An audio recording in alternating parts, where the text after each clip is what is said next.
Trong các cuộc chiến tranh, ngoài tên lửa hành trình là lựa chọn hàng đầu cho những cuộc tấn công hay răn đe quân sự, thì con áp chủ bài chính cho các bên tham chiến không thể kể đến tầm ảnh hưởng và sức mạnh tàn phá gần như toàn bộ, đó chính là tên lửa đạn đạo liên lục địa. Nó hầu như được phóng đến bất cứ nơi nào trên trái đất, và đặc biệt hơn, nó có thể mang một số lượng lớn đầu đạn hạt nhân để xóa sổ một thành phố lớn.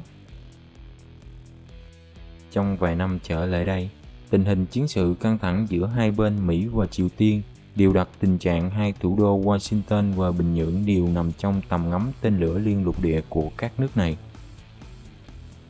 Chính vì lẽ đó, những nước sở hữu càng nhiều tên lửa đạn đạo liên lục địa luôn có ưu thế và tiếng nói hơn với các nước không sở hữu hoặc sở hữu rất ít loại vũ khí này.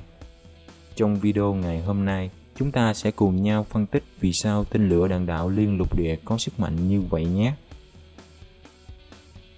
Theo Wikipedia Bách Khoa Toàn thư, tên lửa đạn đạo liên lục địa tên viết tắt ICBM là tên lửa đạn đạo có tầm bắn xa nhất, hơn 5.500 km, được chế tạo để mang nhiều đầu đạn hạt nhân hay đầu đạn sinh học cùng một lúc. Do khả năng bắn xa và năng lực chứa nhiều đầu đạn, tên lửa đạn đạo liên lục địa đặt trên tàu ngầm và căn cứ mặt đất là những lực lượng mang tính hủy diệt nếu xảy ra chiến tranh hạt nhân toàn diện. Về cấu tạo thì tên lửa đạn đạo liên lục địa có cấu tạo gần giống như tên lửa đẩy của tàu vũ trụ. Do đó, những nước phát triển chương trình không gian đều được các quốc gia quân sự lớn trên thế giới chú ý tới. Tên lửa đạn đạo là loại tên lửa có phần quỹ đạo sau khi phóng tuân theo nguyên tắc của đường đạn học. Phần quỹ đạo của tên lửa trong giai đoạn này thực chất là theo chế độ bay không điều khiển, theo phương trình hoặc chuyển động tự do trong trường trọng lực. Để đi được xa, thường tên lửa được phóng lên rất cao, quỹ đạo vượt ra khỏi tầng khí quyển đậm đặc của trái đất và thâm nhập phản không vũ trụ. Điểm đặc trưng của tên lửa đạn đạo được phóng theo phương thẳng đứng. Quỹ đạo của tên lửa đạn đạo quân sự được đặc trưng bởi 3 giai đoạn. Giai đoạn phóng, tên lửa phóng theo chiều thẳng đứng, vượt qua tầng khí quyển đậm đặc. Giai đoạn này kéo dài khoảng 3 đến 4 phút. Tên lửa sẽ đi vào phản không vũ trụ với vận tốc 7 km/giây. Giai đoạn giữa, khi đã ở trên phản không vũ trụ, tên lửa dần dần xoay hướng để chuyển động ngang. Tại độ cao này không có lực cản của khí quyển, không cần lực đẩy của động cơ.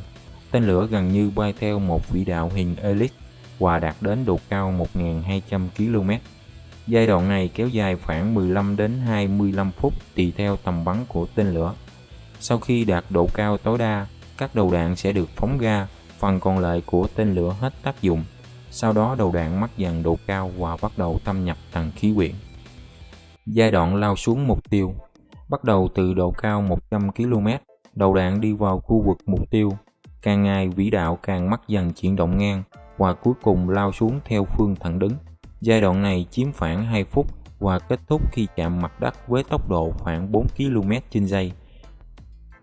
Ngoài tên lửa đạn đạo liên lục địa có tầm bắn lớn nhất, thì còn có các loại biến thể khác như tên lửa tầm gần, tầm hoạt động khoảng 200 km, tên lửa tầm ngắn dưới 1.000 km, tên lửa tầm trung, tầm hoạt động trên 1.000 km, với tốc độ lao vào mục tiêu rất cao, khoảng 4 đến 7 km/giây, và khả năng mang theo rất nhiều đầu đạn như đầu đạn thông minh, đầu đạn hạt nhân, đầu đạn vũ khí sinh học, thì khả năng phòng vệ của đối phương hầu như là không thể.